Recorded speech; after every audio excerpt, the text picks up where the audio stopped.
जैसे अभी स्टूडेंट्स है, मतलब एज ग्रुप ऑफ 20 to 25 या जस्ट कॉलेज में जा रहे, उनके लिए भी ये सेविंग इन्वेस्टमेंट का फंडामेंटल या ग्रोथ इतनी बड़ी होती है, पैसे मिलते हैं तो स्टॉक ट्रेडिंग के पीछे वो बहुत भागते हैं। So what is your opinion?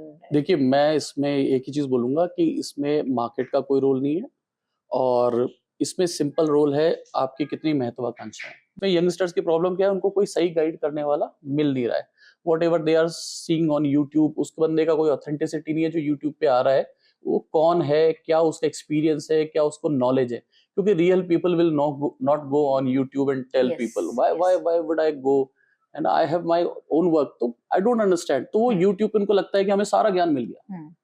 मैं हिडन सीक्रेट्स मेरे ट्रेड के क्यों बताऊंगा किसी को?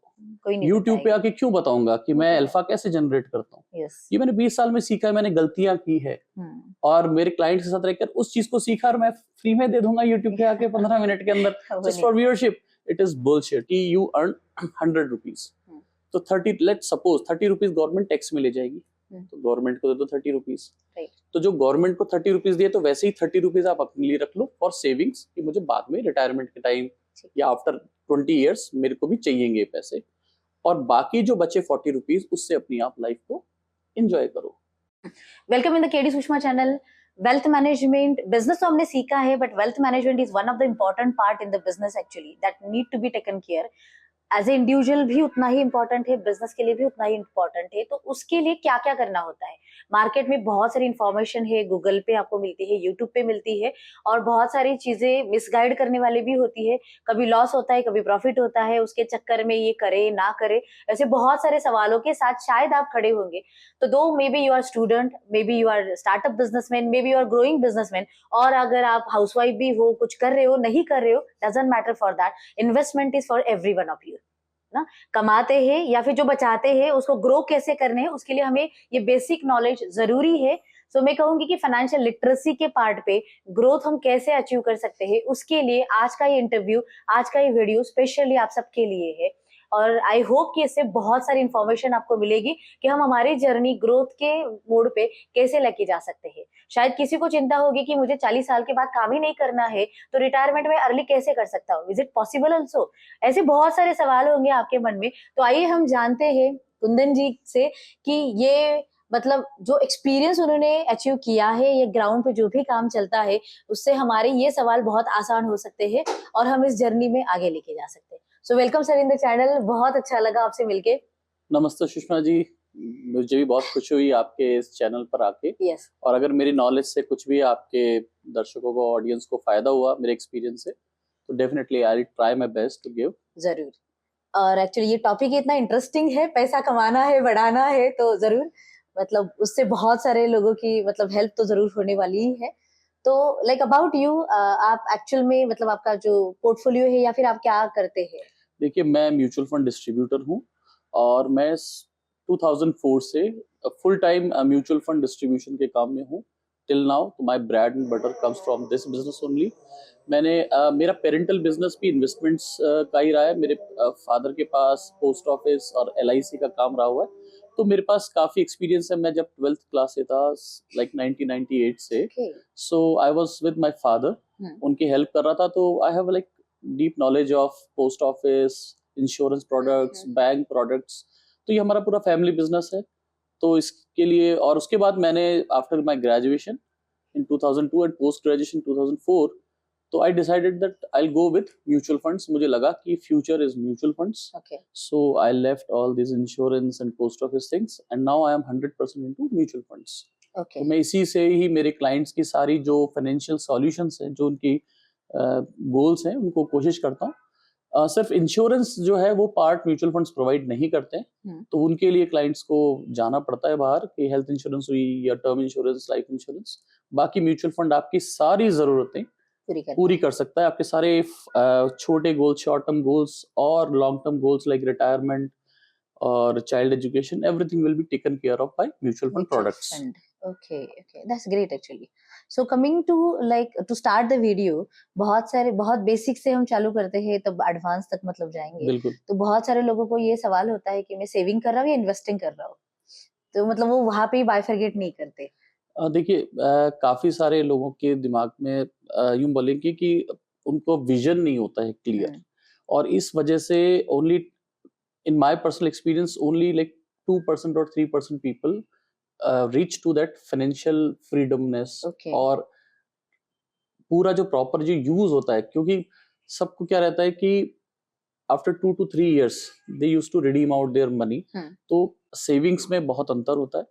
सेविंग्स तो शॉर्ट टर्म नीड्स के लिए आप करते हैं, कि आपको सिर्फ की कोई कंटीजेंसी हो आपको, तो उसके लिए आप एज पर योर इनकम आप रख सकते हैं। लेकिन अगर आपके बिगर गोल्स हैं तो आपका बिगर टाइम होराइजन होना चाहिए, Okay. और क्लियर फोकस और विजन होना चाहिए। हम्म, और मैं सच बता रहा हूँ कि मैंने, मतलब if I have like 100 clients, 100%, तो only 2% of my clients has that vision.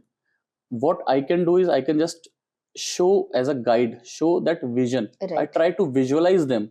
Okay, look, you can do a lot of things by savings, but it's a long journey. It is not a journey of 2 3 years or 5 years.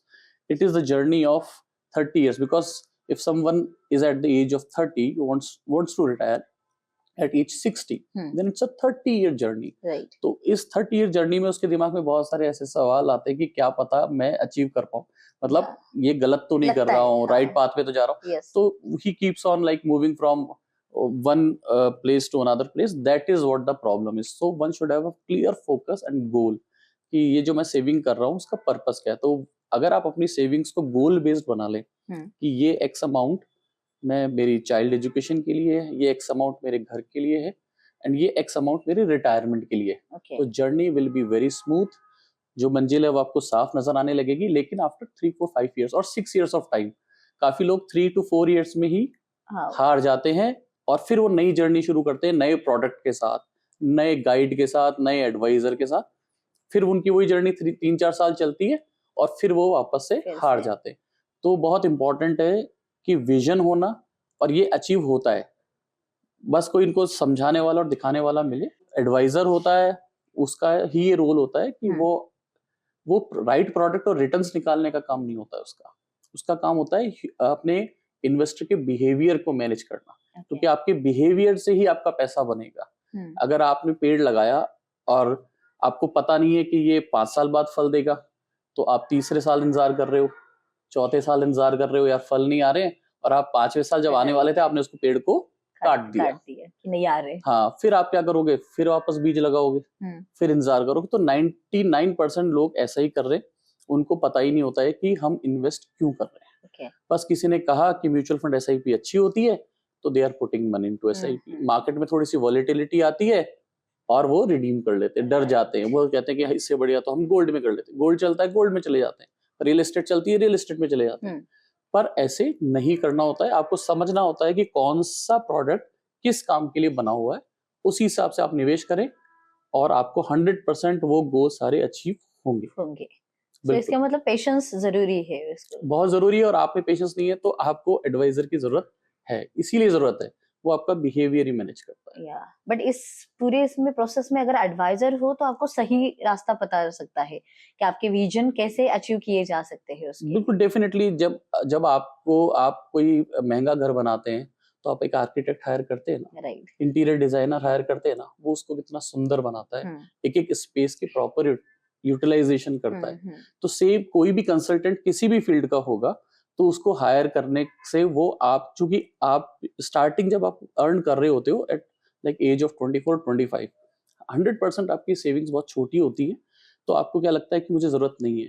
पर आप imagine कीजिए वो आपकी savings बढ़ते बढ़ते when it becomes 2 crore, 3 crore, 5 crore, 10 crore, then you need a advisor to protect and to preserve that wealth, जो आपके आगे आने वाली सेकंड इनिंग में काम आने वाली है। तो आप रिस्क ले सकते हो एक छोटे अमाउंट के लिए, लाइक 5 लाख 10 लाख तो रिस्क ले सकते हो, but risk with 5 crore 10 crore, that is not right, because advisors helps you in taxation processes and lot of things. तो आप अपने काम पे मास्टरी करो और ये काम किसी और के लिए छोड़ो। that is and what he will I keep believe. your money, like how it will grow. Yeah, that is what his work is. So for small amount, people can go direct and do this, but if you want to create a wealth, then you need advisor, no doubt about it. No doubt in that. That's good point actually. So people should understand the perspective of that. बिल्कुल, and they can go to that. when you're driving a small car, you can drive yourself. But when you buy Mercedes already, then you hire a driver. Yes, yes, The yes. actual things is like Like that. why we are doing that. Hmm. So we need sophistication and we need the right things at right place. Yes, yes, yes. So in respect to that actually, जैसे अभी students है, मतलब age group of 20 to 25 या just college में जा रहे, उनके लिए भी ये सेविंग इन्वेस्टमेंट का फंडामेंटल या ग्रोथ इतनी बड़ी होती है, पैसे मिलते हैं तो स्टॉक ट्रेडिंग के पीछे वो बहुत भागते हैं. मतलब majority money they are like whatever getting out of the pocket money और whatever they are putting in the stock, like मेरे 100 डाले तो 200 हो गए, 1000 डाले तो 2000 हो गए. उस प्रोसेस में बहुत सारे लूज भी करते हैं और फिर वो अलग एक निगेटिव इम्पैक्ट होता है इन मार्केट के बारे में कि सच में ऐसे करना चाहिए. So what is your opinion?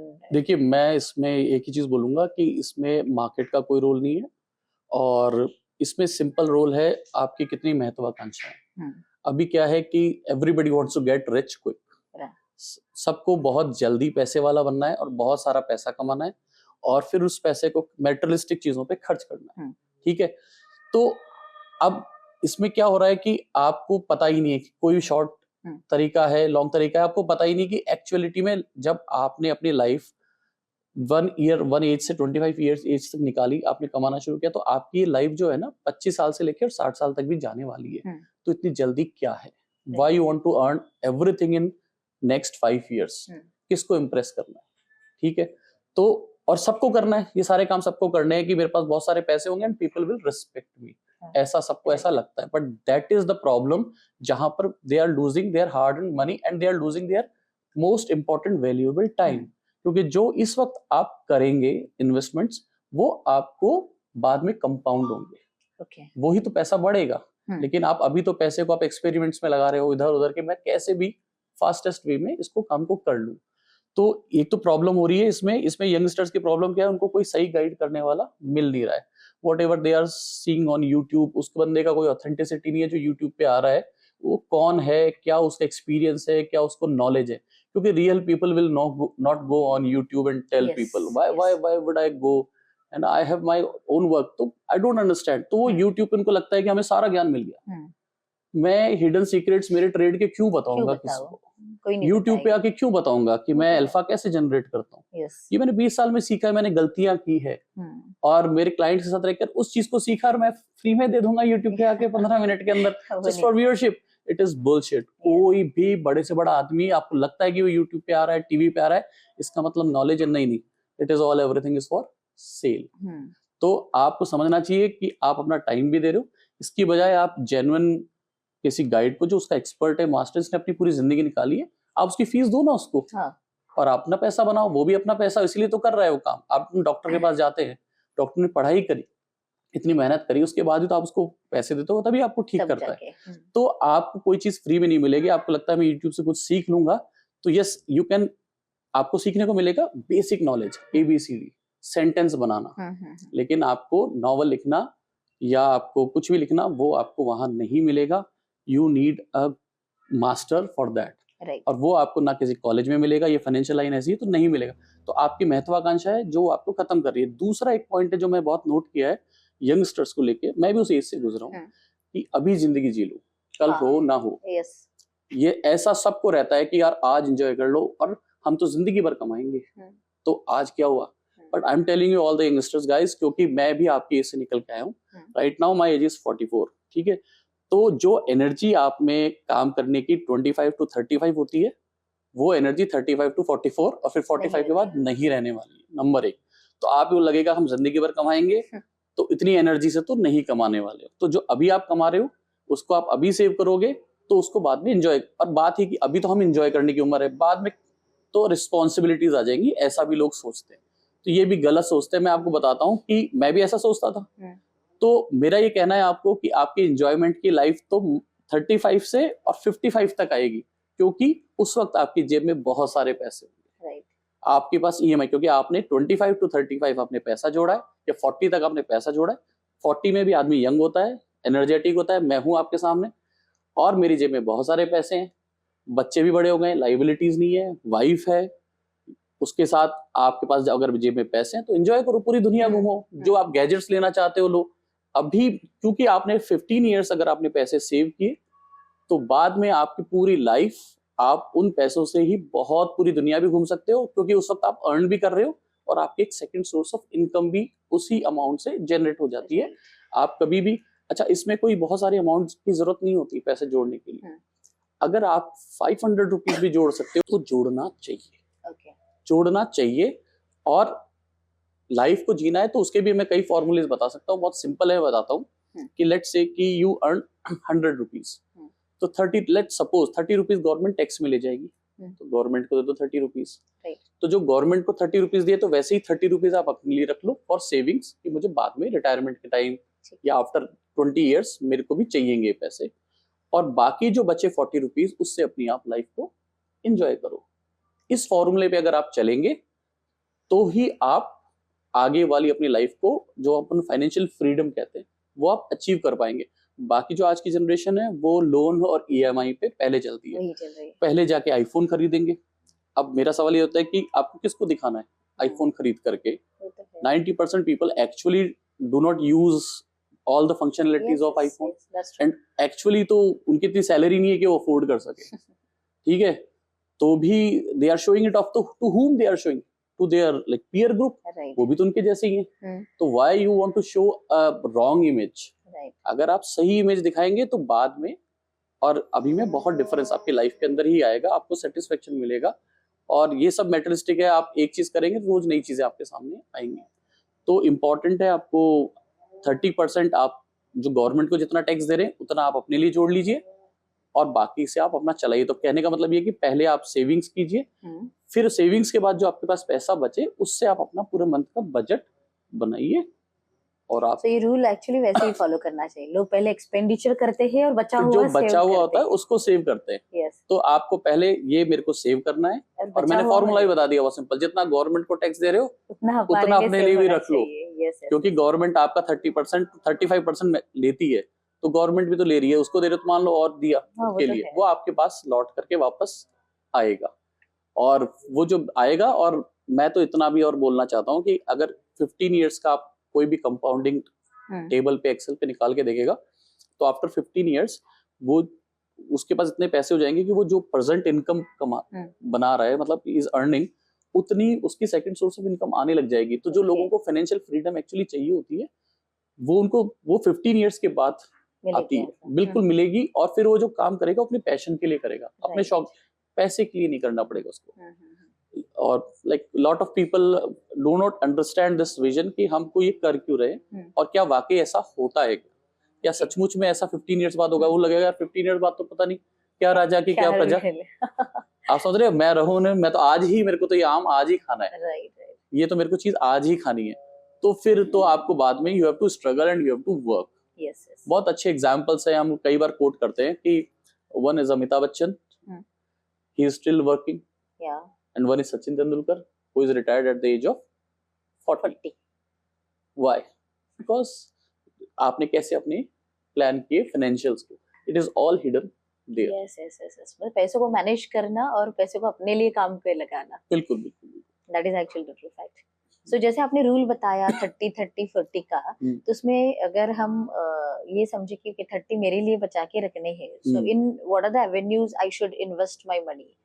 हाँ, ये बहुत बहुत इम्पोर्टेंट है, और मैं आपको बहुत ही अच्छी चीज बताने वाला हूँ इसमें कि देखिए, जो सबसे इम्पोर्टेंट चीज है, सबसे पहले अपन टर्म इंश्योरेंस की बात करते हैं, इंश्योरेंस, लाइफ इंश्योरेंस, कि what is the purpose, what, इसका फायदा क्या है। तो मैं आपको बहुत डिफरेंट पर्सपेक्टिव बताता हूँ कि लाइफ इंश्योरेंस जो है ना, लेट्स से कि मैंने अपना 1 करोड़ का इंश्योरेंस किया, और इसको आप मैक्सिमम जो आपको पॉलिसी मिले ना 75 एज और 80 एज, वो मैक्सिमम वाली लेनी चाहिए, ठीक है? इसमें कोई दिक्कत नहीं। काफी सारे लोग बोलेंगे इसके अंदर कि टिल यू अर्न 60-65 ना, तब तक तो आपकी सारी रिस्पॉन्सिबिलिटीज पूरी हो जाती है। मेरा कहना है कि नहीं, आपको मैक्सिमम लेनी चाहिए। इसका रीजन मैं बताता हूँ। पहली बात तो कि लाइफ इंश्योरेंस, टर्म इंश्योरेंस लेनी चाहिए, तो अगर, क्योंकि if I am the earning member of the family और मुझे कुछ हुआ तो मेरी फैमिली का के ऊपर कुछ ईएमआईज वगैरह भी रहती है, होम लोन्स भी रहते हैं, तो सारी लाइबिलिटीज आ जाती है, तो वो सेट ऑफ हो जाती है, नंबर 1, ठीक है? और मैं अगर 40-45 तक रह गया तो मैं सारी रिस्पॉन्सिबिलिटीज भी कवर कर लूंगा through my savings. Term insurance में बहुत कम प्रीमियम आता है, तो आप टाइमली 1 महीने पहले ही अपनी जो पॉलिसी का जो ड्यू डेट आती है उससे पहले 1 महीने पहले आप जमा कराना चाहिए। लोग लास्ट डेट का इंतजार करते हैं, नहीं करना चाहिए। और दूसरी चीज, इसको मैं एक बहुत अच्छी वसीयत की, ये कोई नहीं सोचता। लोग सोचते हैं इसका वसीयत कैसे, कि लेट्स से कि मैं the probability of dying is like between the age of 65 to 80 most of the time.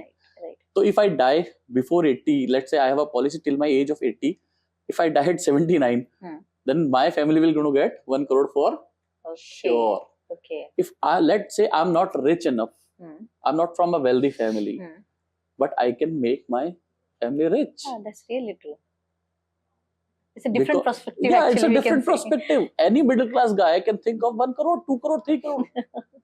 वो 100% लेके जाने वाला है अपने बच्चों को 1 करोड़, कोई नहीं बोलेगा ये बात।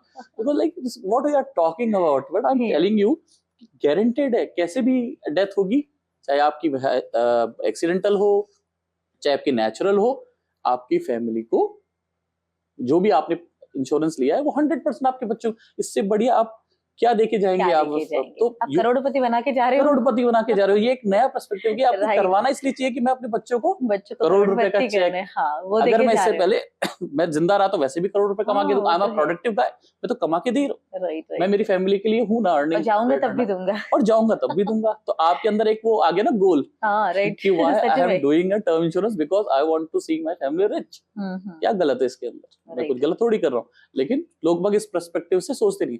अब आप इसको जितनी अर्ली एज में करा लोगे उसका आपका प्रीमियम उतना कम आएगा, तो वही प्रीमियम आपका लाइफ लॉन्ग रहता है। Same premium. Yes, that is what the beauty of life insurance. If that premium is 15,000 today, that will run to 80 years of age, that 15,000. तो आप इन्फ्लेशन से देखेंगे तो that is nothing after 5 to 10 years. Yes. तो और इसको बीच में आप बढ़ा भी सकते हैं, जैसे आपकी इनकम बढ़े तो आप उसको अपने उसको टर्म इंश्योरेंस को इनहेंस करा सकते हैं कि मुझे आज मैंने 50 लाख का कराया, 5-7 साल बाद मेरी इनकम बढ़ गई है तो मैं 1 करोड़ का करा लूंगा, फिर 2 करोड़ का करा सकता हूँ। क्यों करा रहा हूँ? मैंने आपको नया विजन दिया है। ये कोई नहीं बात करेगा, ठीक है, कि आप अपनी फैमिली को, आप हो सकता है आप रिच ना हो, पर आप अपनी फैमिली को 100% रिच बना के जा सकते हो। मेरे ख्याल से एक नई चीज आपको पता चली है। दूसरा अपन आते हैं कि हेल्थ इंश्योरेंस। हेल्थ इंश्योरेंस क्यों कराना चाहिए? तो देखिए मैं आपको बताता हूँ, काफी सारे लोग मिडिल क्लास या पॉवर्टी लाइन पे रहते हैं, उसका रीजन है हेल्थ। क्योंकि अच्छा खाने को नहीं मिलता है, हम देख रहे हैं कितना पोल्यूशन है, सब वजह से कोई ना कोई बीमारी आती है, और हॉस्पिटलाइज में जाने का मतलब है 1 लाख, 1.5 लाख, 2 लाख रुपए आपका खर्च हो जाता है 3 से 4 दिन, 5 दिन। गवर्नमेंट भी काफी काम कर रही है, आयुष्मान भारत तो सब कर रही है गवर्नमेंट को पता है कि हमारे जो पॉपुलेशन की पर कैपिटा इनकम बढ़ानी है तो इस एक्सपेंस को और एजुकेशन के एक्सपेंस को कम करना होगा। तो हेल्थ इंश्योरेंस कराना इसलिए जरूरी है कि आपको जो आपके फाइनेंशियल गोल्स है, जो आपने पैसे जो सेव कर रहे थे वो कर रहे थे आप कि ये मेरे घर बनाने के काम आएंगे, ये मेरे बच्चे की शादी के काम आएंगे, ये मेरे रिटायर, लेकिन कोई अनफोर्सीन कोई बीमारी आ गई, मैं तो कह रहा हूँ डेंगू जैसी एक बीमारी है, उसमें भी अगर एडमिट होना पड़ जाता तो 1-1.5 लाख का बिल बन जाता है। तो वो पैसा कहाँ से आएगा? वो 1-1.5 लाख रुपया, वो जो आपने बच्चे के एजुकेशन के लिए छोड़ रखा है वहीं से तो निकाल के इलाज तो कराना, that is like emergency situation, वो तो आपको करना ही पड़ेगा। तो एक्चुअली आप अपना एक फ्यूचर गोल को छोड़ रहे हो या डिले कर रहे हो टू मीट दैट कंटीजेंसी। तो वो जो आपका हेल्थ इंश्योरेंस है वो आपकी फ्यूचर गोल को प्रोटेक्ट करता है। That is not insurance of your health, that is insurance of your future goals. वो हेल्थ इंश्योरेंस में जो आप प्रीमियम दे रहे हो वेस्टेज नहीं है, वो आपके भविष्य को बचा रहा है, प्रोटेक्ट कर रहा है आपके फ्यूचर गोल्स, क्योंकि वो पैसा आप आज यूज करोगे, तो वो आपको हॉस्पिटल को पे हो गया तो आपका पैसा बच गया। ये भी लोग नहीं समझते कि ये क्या हो रहा है, हेल्थ इंश्योरेंस हमारा खर्चा नहीं बचा रही, उनको लग रहा है कि यार तो पैसे होके हमारे को इलाज हो गया, बच गए। नहीं, आपके फ्यूचर गोल्स को उसने प्रोटेक्ट किया एक्चुअली। तो that's why you need a health insurance. और मैंने बताया आपको कि पॉवर्टी में जाने का सबसे बड़ा रीजन यही है कि ये गरीब और अमीर को नहीं भेद करते हैं बीमारी। तो जो ऑलरेडी मिडिल क्लास में है अपन, तो उसका काफी बड़ा पैसा इलाज में खर्च होता है, और फिर वो स्ट्रगल करते हैं 2-3 साल 4 साल एक्चुअली, फिर इकट्ठा करते हैं। और एक तीसरी चीज और है जो लेनी चाहिए, वो है एक्सीडेंटल इंश्योरेंस। बहुत कम प्रीमियम होता है इसका, आई थिंक 50 लाख की भी बात करें तो 7,000 to 8,000 रुपीज ईयरली का प्रीमियम होता है। तो उसमें डेथ होने पर भी फैमिली को पैसा मिलता है, नंबर 1, और डेथ ना हो और आप परमानेंट डिसेबिलिटी हो जाए डिसेबिलिटी कई तरह की होती है, ओके, जैसे आंख चली जाना, एक आंख, हाथ सुनने की पैर शक्ति, वगैरह, हाँ, एक हाथ एक पैर।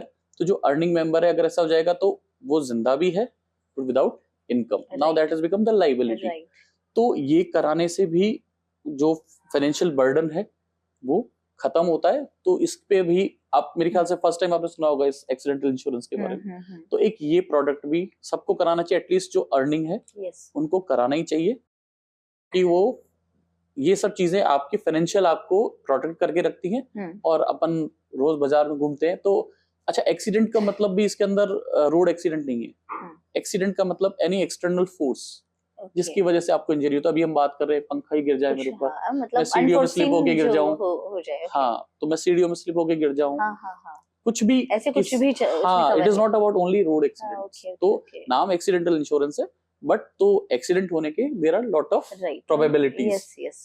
सो one should have this insurance. तो ये 3 इंश्योरेंस करने के बाद आपका ये मेन, तो आपने कहा कैसे प्रोडक्ट को करना चाहिए, तो ये 3 से तो आपका ये पहला काम शुरू हो गया।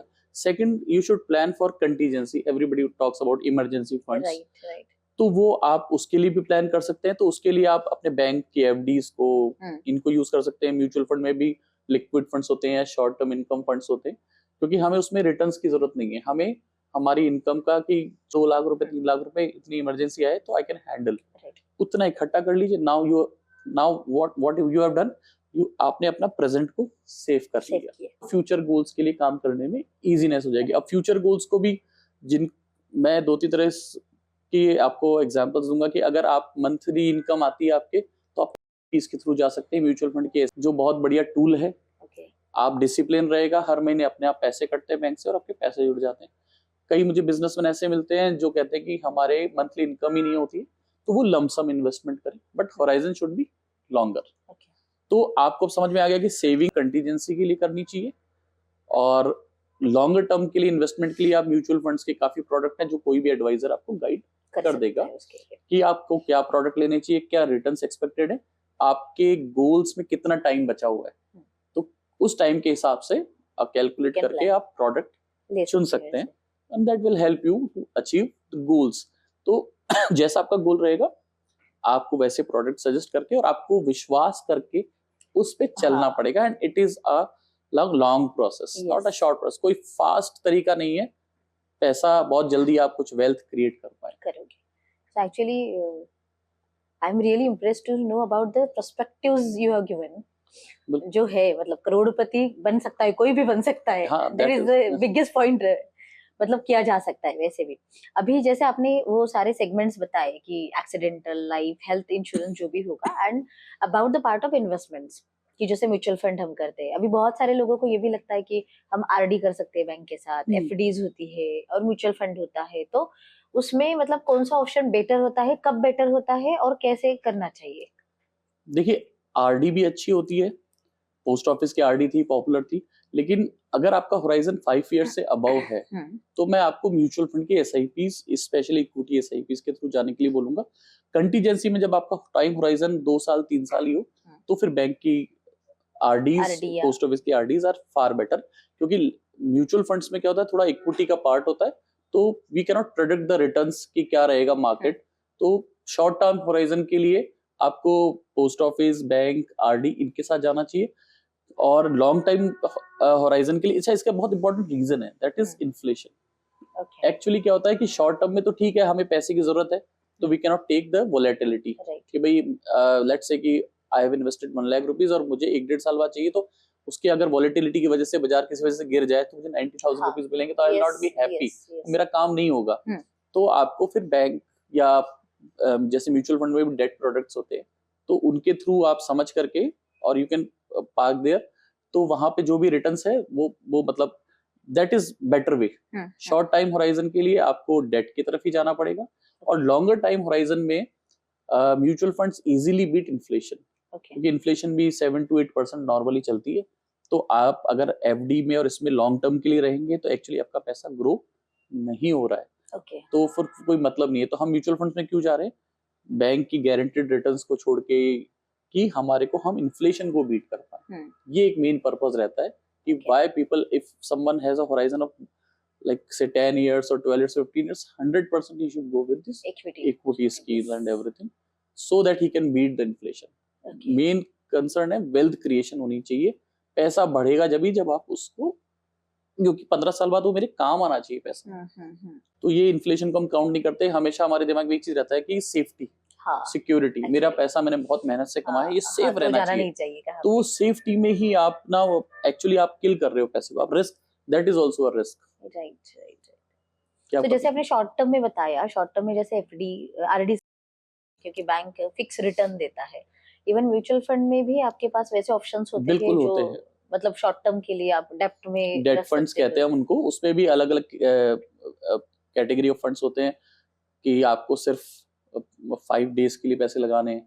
हाँ. यस, बैंक में नहीं मिलेगा आपको ऐसा प्रोडक्ट. ऐसे म्यूचुअल फंड में हाँ, 2 दिन के लिए, 5 दिन के लिए, 15 दिन के लिए. उसके रिटर्न्स कितने होते हैं? मतलब उसके रिटर्न्स यूं मान के चलिए आपके, that depends on the product to product. क्योंकि आज मैं अभी आपको बोलूंगा, कोई पॉडकास्ट पे भी और सुन रहा होगा तो he will gonna like compare. हाँ, नहीं वो तो है. तो बट डेफिनेटली आपको अगर 2 दिन के लिए, मैं कह रहा हूँ 2% का भी ब्याज मिल रहा है, 3% का. और इनफैक्ट आप करंट अकाउंट वालों का सोचिए, उनको तो कोई मिलता ही नहीं है. तो अगर उनको सैलरी भी देनी है, तो अगर उनको 15 days का भी इंटरेस्ट मिल रहा है कहीं से भी, जैसे मेरे काफी एक्सपोर्ट से रिलेटेड क्लाइंट्स हैं, तो उनको जब उनके पास फंड्स आते हैं तो करोड़ ऑफ रुपीज में एक साथ आते हैं. और अगर 15 दिन भी आप उसका कैलकुलेशन लगा लीजिएगा और उसको 5% का भी रिटर्न आया, या 1 महीने के लिए 5% का रिटर्न आया, तो 3 आदमियों की सैलरी होगी, निकल जाती है. तो that's why how you use those products. तो वो आपको प्रोडक्ट्स कौन बताएगा? वो एडवाइजर्स और इसीलिए तो कंसल्टेंट जरूरी है. हाँ, तो उसने आपका कितना पैसा बचवा दिया. और तो इस तरह के प्रोडक्ट्स भी होते हैं 2 महीने 6. तो as you give your time horizon and purpose, the product वो आपको सजेस्ट करेंगे कि ये वाले आपको. हाँ, और क्या आपके लिए टैक्सेशन बेस्ट रहेगा. तो दैट्स व्हाई, तो यही है इसका ब्यूटी म्यूचुअल फंड्स का, कि आपके पास हर आपका फाइनेंशियल गोल होगा जिस तरह का भी, तो उस तरह का आपको प्रोडक्ट मिलेगा. और कोई जरूरी सारे तरह के प्रोडक्ट आपको बैंक में मिले. जैसे मैं आपको एक एग्जांपल भी शेयर करता हूँ कि मेरे क्लाइंट थे, उनका घर बन रहा था, तो अराउंड 30 लाख रुपीज समथिंग उनके पास रखे हुए थे. तो उन्होंने मुझसे बोला कि ये पैसे, मैं बैंक में तो गया था, लेकिन बैंक वाले तो कह रहे हैं कि ये एफडी होगी 1 साल की या 6 महीने की या 2 साल की, बीच में टूटेगी नहीं. अब मेरे को तो जो कॉन्ट्रैक्टर है उसको हर 2 महीने में जितना काम कंप्लीट होगा, I have to pay him. तो तुम्हारे पास ऐसा कोई प्रोडक्ट है क्या? मैंने कहा यस, डेफिनेटली हमारे पास प्रोडक्ट है. आप पूरा 30 लाख रुपीस उस डेट फंड में पार्क किया, करीब उनका वो प्रोजेक्ट 1.5 साल चला. तो जब भी कॉन्ट्रैक्ट को देने होते थे तो वो कहते थे कि भाई मेरे को 1.5 लाख भिजवा दो, मुझे आज 2.5 लाख भिजवा दो, रिक्वायरमेंट के हिसाब से. तो वो जब भी उनको रिक्वायरमेंट देती, उनका पैसा मिलता रहता था. And like after 1.5 years, 18 months बाद जब उनका पूरा पैसा निकल गया, तो उन्होंने कैलकुलेट किया तो तकरीबन 75,000 रुपीज समथिंग उनको इंटरेस्ट भी मिल गया. और सबसे इम्पोर्टेंट था, कई बार क्या होता है, return are not important, important is the task. क्योंकि वो कह रहे थे कि अगर ये पैसा मैं मेरे बैंक में रखता हूँ, लेट्स से सेविंग बैंक में, करंट अकाउंट में, तो मेरे बिजनेस में काम आ जाएगा, मेरा घर रह जाएगा. वैसे ही होता है. वो कंफ्यूज थे. मतलब वो तो बोले बैंक में ऐसे कोई प्रोडक्ट नहीं है कि मैंने कोई 10 लाख की एफडी करा दी, मुझे 2 लाख की चाहिए. वो फिर वो मोड़ना पड़ेगा. और आप जब उसको ब्रेक करने जाते हो तो वो 2%, 1% का चार्ज ले लेते हैं. तो इट इज नॉट वर्किंग. तो मैंने जब ये प्रोडक्ट उनको बताया, and it works well, actually, तो मुझे समझ में आया कि ये भी एक निश, तो जो this is actually the good point actually, कि बिजनेसेस में ऐसे बहुत सारे हैं कि जिनके पास ऐसे पार्क रहते हैं फंड. हाँ, बिल्कुल. बट उनको पता नहीं कि उसको कैसे मतलब हम यूज करना होता है. तो that's why you need advisor कि सारे प्रोडक्ट आपको कैसे पता होंगे. तो मैंने आपको एक एग्जांपल देके, रियलिस्टिक एग्जांपल देके बताया कि कैसे होता है. कि लेट्स से एग्जांपल है कि आप मेरे साथ इन्वेस्ट कर रहे हो पिछले 20 साल से, इक्विटी में चल रहा था. अब आपने मुझे बताया कि कुंदन जी, अपन जिस पर्पस के लिए कर रहे थे, let's say your daughters marriage, बोले अब शादी की डेट मोटा मोटी हमको करना है 1-1.5 साल में, 2 साल में. तो एज एडवाइजर अगर मार्केट बहुत अच्छा चल रहा है तो आई सजेस्ट कि ठीक है, फिर इस पैसे को हम अभी बुक कर लेते हैं नाउ, क्योंकि अब होराइजन इज नाउ 2 years और 1.5 year. Now the time horizon और goal is short term. So will all book that equity to debt and park that. तो वहां पे अब रिटर्न की जरूरत नहीं है, वहां तो हमें एफडी का भी रिटर्न आएगा, क्योंकि हमने हमारा गोल अचीव कर लिया है. अब हमें पैसे की जरूरत है. तो that is who will gonna guide it. तो आपका एडवाइजर गाइड करेगा उस वक्त नहीं, आपको। उसका तो आपको उसके साथ नॉलेज भी कॉन्स्टेंटली होना चाहिए। बताना पड़ेगा आपको कि भाई हाँ, तो वो एडवाइजर को तो नॉलेज है। हाँ वही, इसीलिए तो उसके पास जाने की हाँ, जरूरत तो है। आप उसको बताओगे क्लियरली कि मेरा पर्पस ये है, अब हम ये करना चाहते हैं। काफी मेरे साथ मेरे क्लाइंट डिस्कस करते हैं कि हम फ्लैट खरीदना चाह रहे हैं, हम गाड़ी खरीदना चाह रहे हैं, हम ये करना चाह रहे हैं। तो ऑब्वियसली हम हमारे नॉलेज से क्या बेस्ट रहेगा उनके लिए, उनको एडवाइस करते हैं। Yes yes yes, that's actually good point. क्योंकि as a like as a individual भी मेरा काम अलग है, तो मैं इसमें मास्टरी नहीं कर सकती कि अभी कौन सा फंड अच्छा है, मुझे क्या करना क्या चाहिए, करना कहाँ पे जाना चाहिए। तो मेरा काम ये है कि मेरे पैसे ये है और मुझे ये चाहिए, तो फिर आप सजेस्ट करो, गाइड करो, उसके हिसाब से हम चलते हैं। हाँ, बस आपको विश्वास करना पड़ेगा हाँ वो तो है, अपने वो गाइड पे कि वो ट्रस्ट मेरे इज को द हाँ फाउंडेशन है उसके लिए, लेके जाएगा। कि वो वहां तक जाएगा। और पेशेंस उतना ही रखना पड़ेगा आगे जाने के लिए। आप पेशेंस नहीं रखेंगे तो भी जिंदगी तो चल रही है। आपके ये इसमें एक ही खास बात या एक खास बात बोलूं, खराब बात बोलूं, कि आप वापस लौट करके आप ठीक आ नहीं कर सकते उन हाँ, चीजों को। नहीं कर सकते, आप ये तो है। सोचेंगे कि मैं बैंक में जाके मैं I was saving like 10,000 rupees per month, मैं 20 कर नहीं देता हो था, सकता ये। तो मैं ये कर लेता, मैं वो कर लेता। टाइम तो निकल रहा है। निकल गया वो। हाँ, अभी और पीछे निकल नहीं गया। इन्वेस्ट कर सकते हम, हाँ, जो इट भी इज, है मतलब हाँ, आगे ही चलना इट इज पड़ेगा। Very hard. Like I am saying कि जैसे अब जो लोग 40-45 की एज में हैं और वो सोचे कि हम नेक्स्ट 15 इयर्स कुछ पैसे सेव करके हम कुछ कर लें। बीइंग आई एम इनटू 45, मैं बता रहा हूँ कि वो दे हैव मिस्ड, मतलब बहुत बड़े लेवल पे वो अपनी ट्रेन मिस कर चुके हैं फाइनेंशियली। ओके। वो अब अगर अपनी कॉपी पेन पे लिख करके कैलकुलेट करेंगे जो मैं बातें कर रहा हूँ, अगर उन्होंने नहीं कुछ किया है प्लान, तो डेफिनेटली उन्होंने बहुत कुछ मिस कर चुके हैं। और मैं बहुत बड़ी मैं, क्योंकि मेरा काम है, मैं हजारों लोगों से मिलता हूँ, फैमिली, मुझे मानना है कि 80% लोगों को पता ही नहीं है, and they have already missed. That's why काफी लोगों को मैंने रिटायरमेंट के बाद भी काम करते हुए देखा है। वो तो मतलब बट ऑब्वियसली करना ही पड़ता है, no options for that, because they are not planning and they are living in their present.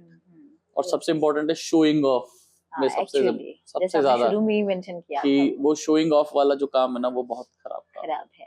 तो वो सबसे इम्पोर्टेंट है। ओके, प्रायोरिटी वाले काम करने जरूरी है, बट शोइंग ऑफ वो नहीं प्रेजेंट लिविंग में। हाँ, एक चीज और है जो मैं बोलना चाहूंगा कि सबको अपनी इनकम बढ़ाने के लिए मेहनत करें। खर्चे करने के लिए तो अपने आप टीवी पे एडवर्टीजमेंट आ जाता है आपके पास, आप देख लें। तो पीपल शुड वर्क अपनी, चाहे वो अपनी स्किल्स बढ़ाएं, डेवलप करें, पर इनकम बढ़ाने पे ध्यान देंगे तो वो बहुत जल्दी अपने फाइनेंशियल गोल्स को अचीव कर पाएंगे। बहुत कम लोग इस बारे में भी डील, मैं मिलता हूँ लोगों से, दे वांट कोई कौन सी नई मोबाइल का फोन आया उनको पता है, कौन सी नई गाड़ी उनको पता है, नए हॉलिडे डेस्टिनेशंस पता है, पर उनसे पूछो कि how you are planning to increase your income, वो उनको नहीं पता। वो भगवान करेंगे, किस्मत में होगा तो हो जाएगा, तब होगा। तो मेरा मानना है कि यहाँ पर that is actually the good point. And वो मतलब जब भी स्टार्ट कर रहे हो अपने करियर को, तब से मतलब आपने उसके ऊपर काम करना चाहिए और अपने आप को, मतलब इसमें कोई मतलब ये तो हम जो काम कर रहे हैं, आप समझिए, मैं बहुत मजेदार बात बताता हूँ कि ये भी मतलब मेरा विचार है प्रश्न कि आप डिस्कस करेंगे जो मैंने अभी बताया आपको मेटेरियलिस्टिक चीजों के बारे में, your experiences about this car, that dress and everything, but nobody discusses about finances, businesses in their friend circle, their relatives. वो शो ऑफ क्यों नहीं करते कि यार मेरे पास SIP के थ्रू 1 करोड़ रुपए इकट्ठा हो गया, I do this much of savings, actually I have that much of shares of that good company। Security एक होती है, या फिर उन सारी बातें की जाती नहीं, मतलब हाँ, आप उसकी बातें क्यों नहीं, आप खर्चे की बातें कर रहे हो, बट आप ये क्यों नहीं शो ऑफ कर रहे हो कि मेरे I pass have that much of wealth I've made through this, that is a good kind of show off actually। पर यही हमारी सोसाइटी की ना प्रॉब्लम है, क्योंकि इंपॉर्टेंट टॉपिक्स को आप डिस्कस नहीं कर रहे हो। आप हेल्थ इंश्योरेंस को डिस्कस नहीं कर रहे हो, इंपॉर्टेंस ऑफ टर्म इंश्योरेंस को आप अपने बेस्ट फ्रेंड से नहीं पूछ रहे हो कि भाई तेरी टर्म इंश्योरेंस है कि नहीं है, तेरी हेल्थ इंश्योरेंस है कि नहीं है, क्यों नहीं है। जैसे आज हमारे इस पॉडकास्ट के बाद, अगर जो आप वो कर रहे हैं उसके बाद, if you think you are a well wisher, जो भी आपके दोस्त हैं या रिलेटिव्स हो सकते, सबके ना हो, कुछ तो 2-3 होंगे जो भी है, मतलब उनका तो आप मेक श्योर करें कि भाई कुछ करो, ताकि और why government is doing all this, because हमारे देश की जो भी पॉपुलेशन है वो यंग की है, in the age of 35 to 45, right। after 20 years हमारे यहाँ पे सबसे ज्यादा ओल्ड एज पीपल होने वाले हैं। और आप सोचोगे कि हमारे लिए गवर्नमेंट कुछ करे, तो गवर्नमेंट के पास कहाँ से इतने रिसोर्सेज आएंगे। That's why government started this NPS product, new pension scheme, if you have heard about it. Yes, yes. Why government is doing all this कि भाई financial literacy and awareness and everything, क्योंकि government को तो पता है कि 20 years बाद ये एक problem आने वाला आने है. वाली है. तो आपको अपनी problem तो पता हो at least At least. कि how I will going to survive in this inflation rated world, Right. जहाँ पे if my household expenses are 1 lakh rupees per month, तो after 20 years how much it will be, Yes. और ये कहाँ से आएगा ये पैसा, दैट के इज हिसाब से इम्पोर्टेंट. जाना पड़ेगा. बिकॉज मैं आपको एक और मेरा एक्सपीरियंस बताता हूँ कि मैं नोएडा में गया था एक IT company. I think around like 300 employees they were having. Average salary was more than 1 lakh rupees per month. That was good. तो कि आपको कितने अमाउंट रुपए दे दिए जाएं कि आज आप रिटायर हो जाओ. आज Okay. मैं आपसे पूछ सकता हूँ कि आपको कितना अमाउंट चाहिए कि आप आज ही रिटायर हो जाओ, कि I want to live now happily. So like one of the guys stand up and said कि I just want 2 crore rupees. Okay. So मैंने कहा very well enough. So how you come out with 2 crore rupees. तो what he said कि मैं 2 करोड़ रुपए को 12% के interest पे लगाऊंगा, तो 2 lakh rupees per month I will gonna get. हम लोग यहाँ पे वैसे भी राजस्थान में रुपया सैकड़ा बोलते हैं कि रुपया सैकड़े पे लगाएंगे 2 लाख रुपए आएगा एंड आई चिल Okay. मस्त. तो मेरा सवाल था बहुत सिंपल जो मैं सबसे पूछूंगा कि कहाँ पे मिलता है 12% interest. Which financial product gives you 12% interest. Bank में तो 7% है. बराबर. तो मैंने उससे पूछा which financial product gives you 12%, क्योंकि हमको लगता है कि तो आपके अपना रिटायरमेंट का पैसा बाजार में अनसिक्योर्ड में देना चाहेंगे किसी को कि यार मैं इसको बहुत अच्छे तरीके से जानता हूँ, इनका बहुत अच्छा काम है, मैं अपने 2 करोड़ रुपए इनको दे दूं. अगर कल को उनको कुछ हो जाएगा तो मेरा भी रिटायरमेंट खराब हो गया. तो आप ऐसा नहीं करोगे तो आप बैंक में जाओगे. तो बैंक में तो 7% है, तो आपके तो हो ही नहीं सकते. 1,40,000 रुपीज ही होते हैं. 2 7 जा 14. तो आपके तो सपना अधूरा रह गया. मतलब आपको और पैसे बढ़ाने पड़ेंगे. उसमें भी 30% गवर्नमेंट ले जाएगी आपसे टैक्स के. वो जो इनकम आ रही है वो तो है, उस पे भी आपको टैक्स देना पड़ेगा. तो एक्चुअली अगर आप कैलकुलेट करेंगे तो दैट विल कम अराउंड 4.5 और 5. yes. तो he was thinking about 12% and realistic returns are much Not like that. lesser. Yes. So people are not aware that how much money they need today.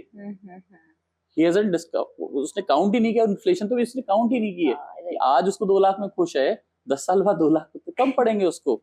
वो है. तो हम यही important है कि one should have कि knowledge कहाँ से मिलेगी आपको कि हम रिटायर तो होना चाहते हैं जल्दी, लेकिन जल्दी रिटायर होने के लिए क्या हमारी इतनी प्लानिंग है कि हम टिल 80 इयर्स ऑफ एज और टिल 100 इयर्स ऑफ एज उस अमाउंट से सर्वाइव कर सकते हैं कि नहीं कर सकते. राइट. तो ये एक इम्पोर्टेंट पार्ट है जो बहुत बहुत कम लोगों को पता है, क्योंकि मैंने बहुत लोगों से पूछा है कितना अमाउंट होगा कि आप रिटायर हो जाए. तो उनको पता रही है वो, क्योंकि कैलकुलेशन सिर्फ प्रेजेंट के हिसाब से चल रही है. 2 लाख रुपए फ्यूचर के हिसाब से नहीं है, मार्केट के हिसाब से. और उनको ये भी नहीं पता कि इंटरेस्ट रेट मिल कहाँ रहा है, कहाँ. तो ये रियलिस्टिक चीजें उनको पता ही नहीं है. यस. एक्चुअली फाइनेंशियल लिटरेसी और अवेयरनेस बहुत इंपॉर्टेंट है. बहुत इम्पोर्टेंट है. तो ये सारे डिस्कशंस में बहुत सारी चीजें एक्चुअली हमने बातें की, बहुत सारी लोगों को भी समझा होगा कि क्या करना चाहिए, नए पर्सपेक्टिव्स मिले होंगे उसमें.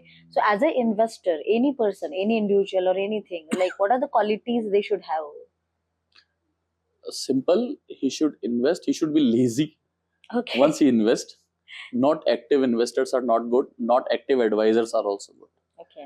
जितना आप लेजी रहेंगे, इन्वेस्ट कीजिए, भूल जाइए. ये सबसे इम्पोर्टेंट क्वालिटी है. Okay. काफी सारे मेरे इन्वेस्टर्स कंप्लेन करते हैं कि कुंदन जी, हो सकता है उनके पुराने एक्सपीरियंस की वजह से कि वो तो हमें हर 3 महीने पे फोन करता था, 6 महीने पे फोन करता था, आप तो कुछ करते ही नहीं हो. तो मैंने कहा कि मैं तो आपको पहली बार में कोशिश करके वो चीज प्लान करके देता हूँ कि मुझे 5 साल आपको और मुझे देखना ही ना पड़े, until something big happens with that company or with that scheme. ठीक है. तो it was not me कि every time you need to have a action. लेकिन this world is like that, fast food वाला वर्ल्ड है ना, कि आज वो लाइक ह्यूमर में कि आज उसने मेरे एसएमएस का जवाब नहीं दिया तो ब्रेकअप. वो है, वो होता है वैसे. इतना शॉर्ट में चल रहा है सब. This is what is life. Like जब मोबाइल नहीं था तभी तो लेटर लिख के 15 दिन लेटर जाकर 15 दिन लेटर आने में भी रिप्लाई इंतजार आते थे, करते एक थे। मिनट के तो एटलीस्ट हाँ। पेशेंस रखते थे लोग। तो अभी तो अगर यार तुमने मेरा देख लिया, मैसेज और का फिर भी रिप्लाई रिप्लाई नहीं नहीं किया, दिया। तो your services are not good Kundan ji, है ना, एंड ओके, दिस इज हाँ व्हाट इज हाँ, गोइंग। तो पेशेंस है ही नहीं, तो सबसे इम्पोर्टेंट है पेशेंस। पेशेंस। ओके, पेशेंस, और आपके कुछ सवाल है तो आपको, अच्छा, राइट एडवाइजर भी ढूंढना बहुत जरूरी है। मैं ही नहीं कह रहा कि every advisor is right, good advisor, yes yes, आपको देखना पड़ेगा कि उसमें भी नॉलेज है क्या? है कि नहीं है।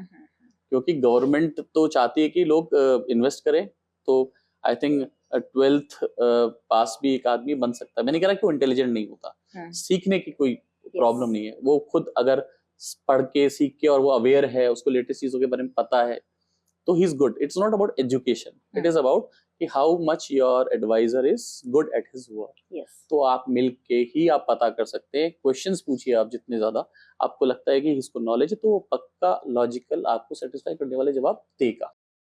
Okay, once you are satisfied with your advisor, विश्वास करके आप आगे बढ़िए। कृष्ण और Arjun is the best example. Krishna के मन में सवाल थे, उन्होंने पूछे, जो गीता में है जवाब। जब सवाल सारे खत्म हो गए तो राइट, महाभारत उसका युद्ध हुआ। महाभारत हुआ। तब महाभारत युद्ध हुआ, और आज वो सवाल आज भी इतने इंपॉर्टेंट है हमारी जिंदगी में। तो इसलिए जब तक आपके दिमाग में सवाल है और आपको जवाब नहीं मिल रहे, तो आप उस एडवाइजर को ढूंढिए जो आपको जवाब दे सके। वो ही आपका गाइड है, वो ही आपका एडवाइजर है। ये एक इम्पोर्टेंट बात। Yes, that's good. सो इससे बहुत कुछ पता मतलब चला है, हमने भी बहुत कुछ सीखा है इसमें, और जो भी इसको सुन रहे हैं उनको भी बहुत कुछ पता चला होगा।